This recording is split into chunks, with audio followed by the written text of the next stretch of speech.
Hi guys, I'm Matt. And I'm Rabea. And this is Sounds Like on Andertons TV.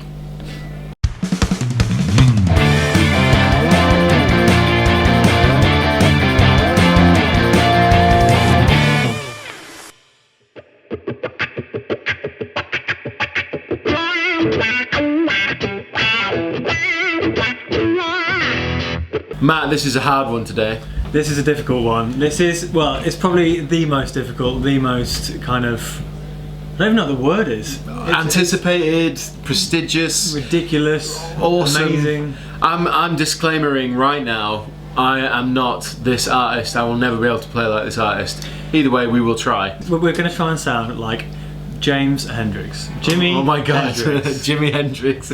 James Hendrix. That's wrong, Matthew. No. He is the guitar player of all guitar players. He pretty much influenced most of the greats. He kind of, if not all of them. Well, an electric guitar is so associated with that guy. Yeah. That. Yeah. He doesn't really need an intro, does he? No, he doesn't. I don't know why we're blabbering on about him. But he's, yeah, anyway, so we're going to sound like Hendrix. There's a few components which are like key. We've already had a little think about it, and we're going to probably struggle. So for £1,500, it's such a tall order. I mean, a lot of earlier guys didn't use loads of pedals. Hendrix is a bit of an exception. He has not loads of pedals, but the 3 or 4 he does have add up to a few £100 quite quickly. So for our £1,500, I don't know what we're going to do. Well, let's not wait here and find out, Matthew. Let's go and find out ourselves upstairs. There it is. This is the one. We don't really have another option for this, I don't think. Well, I don't think it would be right to have another type of guitar, really. I mean, when you consider the design for it, the price point, and the way it looks.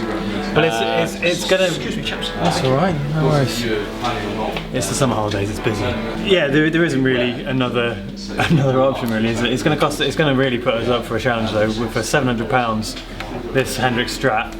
That's how much it costs. The thing with this is because he played a right-handed guitar left-handed, the pickups are reversed, which does add some definite character to his sound. Yeah, he's even got his little signature on the headstock. And a little authentic Hendrix thing. Authentic Hendrix. Now, I think if it were a lot of other guitar players, maybe we'd go, oh, let's just use a Squire. I mean, it's hard to know how on point this guitar is going to sound, but we don't, as Matt said, really have a choice. It's going to be this guitar. So you might have noticed we're in the Marshall section, the orange section, the Black Star section. Yes. Now, if budget wasn't a problem, I'd either say the JTM 45 Mark II, or one of the Astorias, because there are 3 different kinds: low gain, sort of mid gain, and then high gain. So we would have gone for one of those. However, my idea. What is it? So you know how we said we weren't ever going to use the DSL 40C? Why don't we get the DSL 5C? Because it's 5 watts, still valve, so it'll be pokey and it'll be loud enough. You'll be able to gig with it. But we can turn it up. Because the thing with wattage that people don't seem to understand is, although like 100 watts in terms of volume is quite drastic to 5, a valve amp still produces a lot of noise. The thing about wattage is the headroom of the cleans and stuff like that. Things start to bottom out and start to overcompress when you crank them on full. Particularly with high gain amps, we need this for more of a clean, slightly broken up sound. So I'm thinking, why not gun a 5 watt amp? Is that a 10-inch speaker in the 5? That's a 10-inch speaker, I think. Yeah. Well, so I think, because Hendrix was, well, he played 412s, didn't he? He's got a good idea, yeah. If we had a 12-inch speaker, it's likely to move kind of a similar amount of air, at least. It's probably going to be a loud one. Well, it's another £100, but that does mean we've got 700 plus 500 is about... It's $11.89. Yeah, so we've still got £300 left for pedals. Alright, so we need some pedals for Hendrix, and there's one in particular which is so associated with him that we've got to do it, and that is the fuzz face. I think originally he had a Dallas Arbiter fuzz, which they no longer make, but there is a version which is exactly the same circuitry as that original one, but it's smaller, in a small stompbox style, so I think that's one for sure. Yeah, absolutely. This little blue one here. Oh, nice. Or like sea colour type thing. Okay.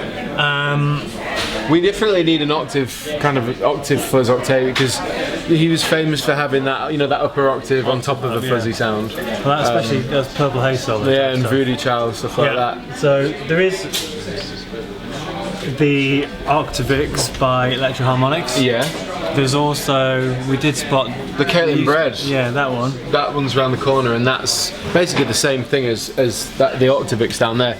So it's basically octave, fuzz, with upper octave, and it's really should give you that Jimmy sound, you know, that feel. That's only 67 quid. Oh, and that one's 140, isn't Yeah, it? and I think the fuzz is about 100, so even with those two already on, And we still need a vibe, and we need a vibe. let's check out MXR for some vibalicious vibage. Vibe! It's all a bit loud, but it's great.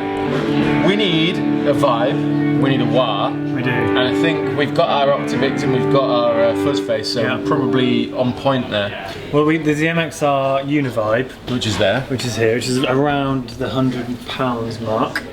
And then a load of Hendrix's stuff was modded by a guy called Roger Mayer. Right. And there is a Hendrix Dunlop wah, but actually I think he used a Vox wah most of the time. Okay. So a standard Vox wah might do the trick. Okay.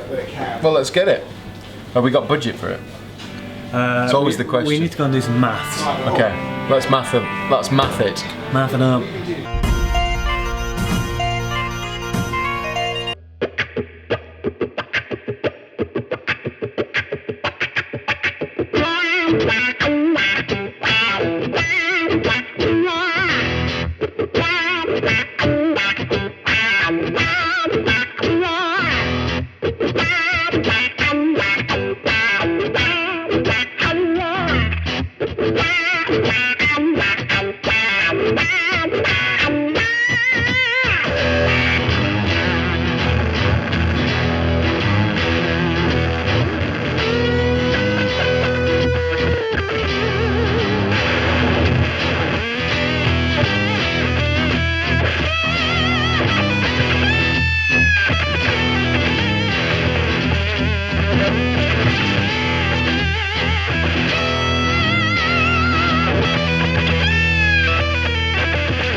Matthew, Rabea. we are back in the video room. We are back once again in. This is the. I don't know what to call it. This is just the pinnacle of doing sounds like maybe. Yeah. Maybe it's the. That's the why we biggest pushed challenge. it back so far. Yeah. To be honest, a lot of you have said, "How on earth could you do Blink-182 before Hendrix?"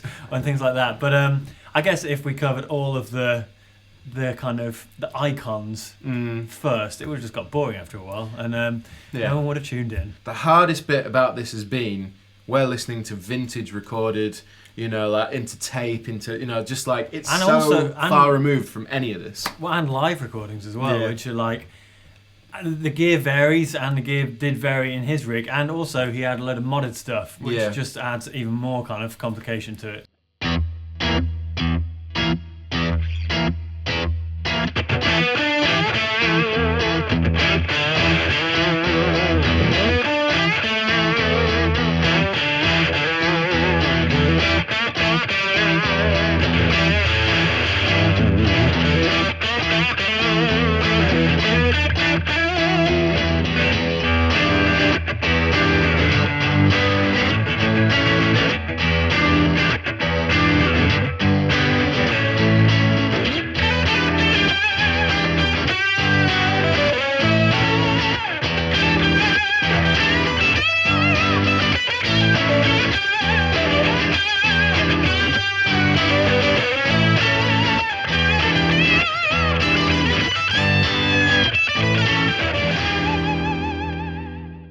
Just to say it now, Matt has been playing some rhythm, and he's been using the Fender bass breaker, trusty old Fender bass breaker. And a Fender Custom Shop Strat, That would be Peter Honoré's 1954 reissue. and it's actually a very, very, very nice guitar. It is a beautiful guitar. And then moving straight onto my rig, this is the Fender sort of Jimi Hendrix, authentic Jimi Hendrix Strat, I guess. Yep. It's maple neck, not too fat of a neck.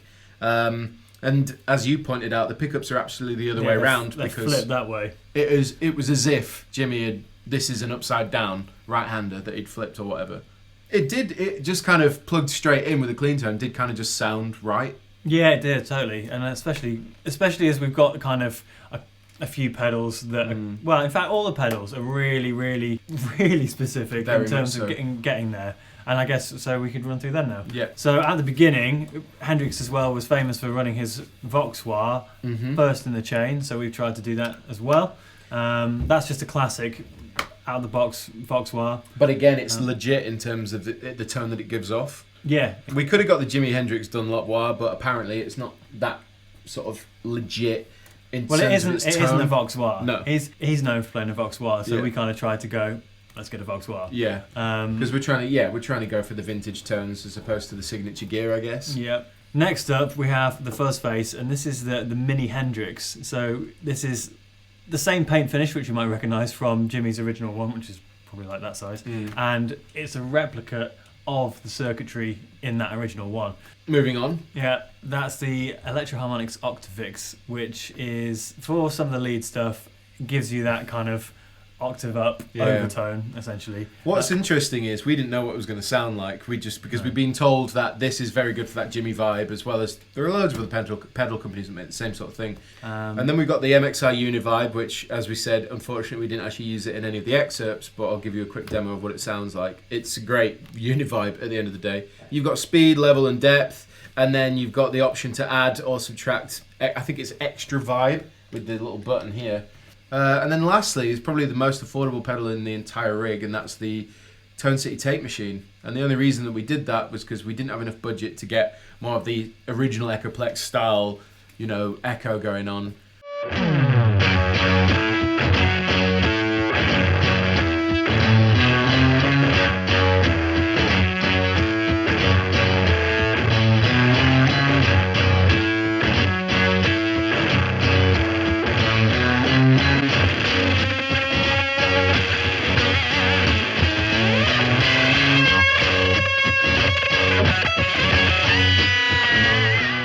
So let's give you a quick demonstration of the tone. So I'll just show you the amp. So we've got it. Basically the amp's working on in two different ways. So it's the DSL 15C. It's pretty much the same as the 40, to be honest. Just less wattage, essentially. Yeah, and it's kind of plug and play. It has a half power mode, but there's no standby. You just turn it on. But we've been using it between the two channels. We've been using the classic gain with both gain and volume on full. Hopefully we can get a quick screenshot of the settings, but then on ultra gain we've had the gain just a tiny bit dialed in, but then the volume gunned, and then when I'm switching channels I'm literally bringing up bass to number 4 and then taking it out. So the clean has bass, has no bass, and the distortion has bass. And it's interesting how it works, but I'll show you. So if I first of all give you the clean, so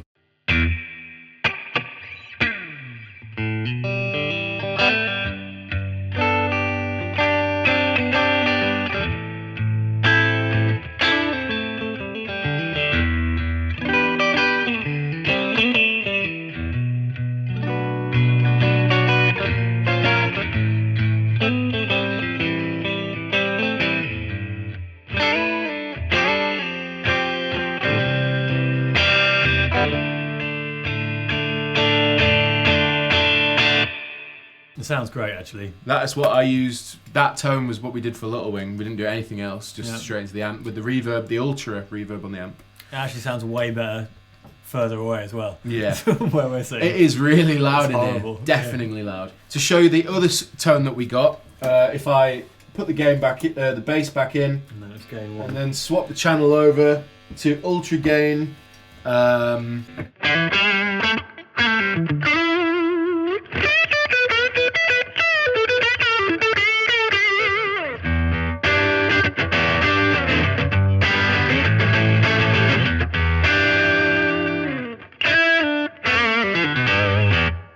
I think most of that saturation is actually coming from the power section of the amp because it is on full. There is no master volume. We're just running channel volume on full, which is 15 watts. So that's the power valves really putting it out there, you know. So that's probably why we're getting that. And I actually think that's a great tone. So this is the wah pedal, and for me this was the most sort of legit tone we managed to get.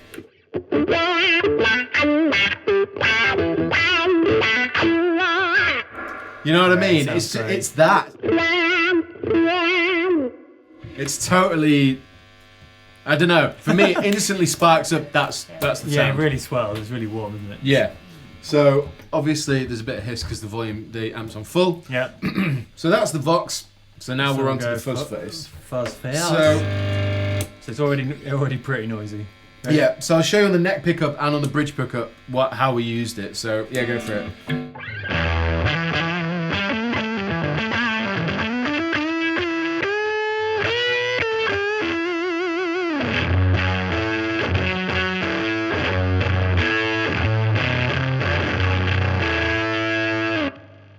Yeah, I mean... Yeah, that's great. And then we'll put it on the bridge. Yeah.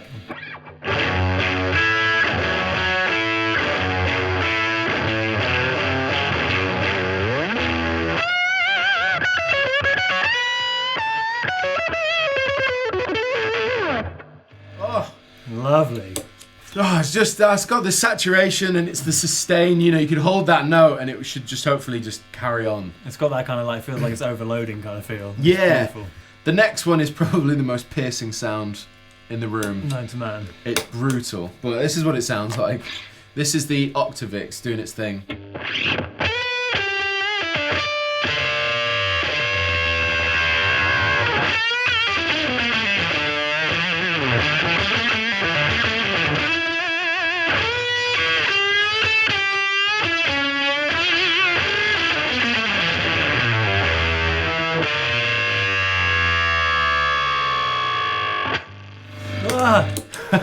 Yeah, that's really loud.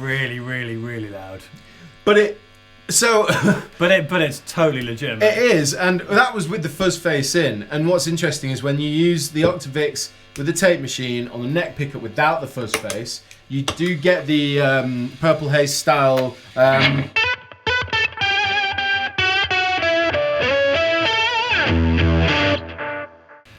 Tape machine, just to give you an idea of what it was doing. So this is it straight in. Just to smoothen out that reverb, give it a little bit more bloom. That's it. But then adding it in with the Octavix. Yeah, if you put it in with it, yeah.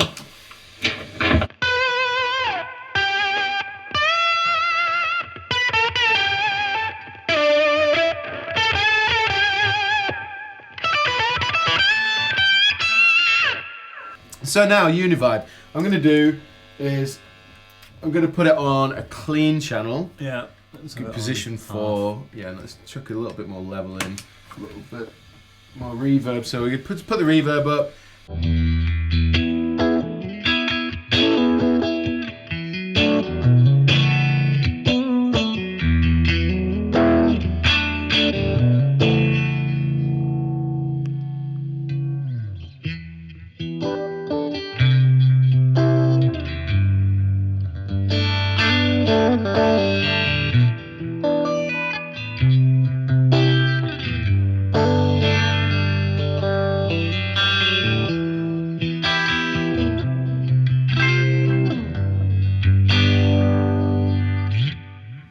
It's lovely. So lovely, very vibing vibe pedal. I mean, apparently he got hold of one of these later on, like Band of Gypsies era. Yeah. And yeah, one thing he said was that he had the speed like really low.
that is the rig.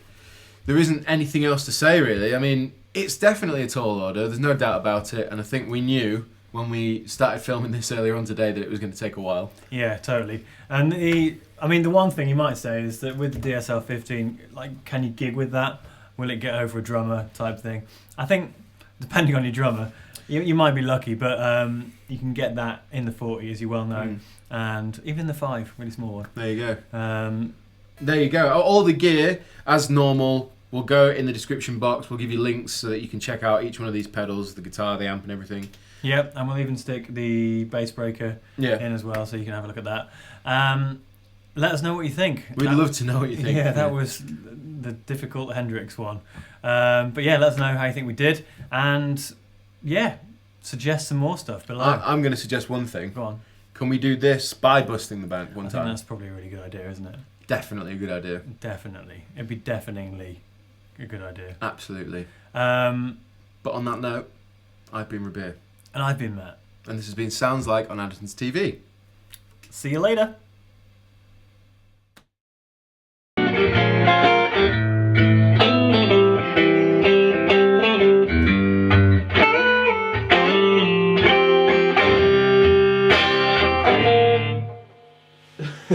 Not bad! The last chord is a f***ing D.